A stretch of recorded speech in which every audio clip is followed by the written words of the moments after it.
জিনিস কিনলে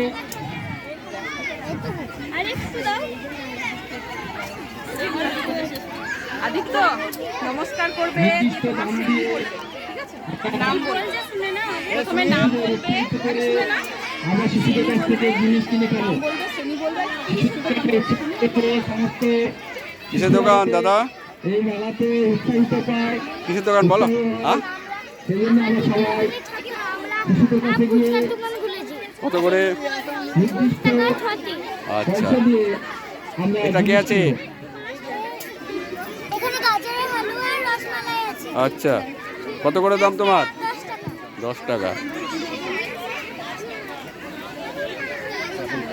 নমস্কার, আপনার দোকান কিসের?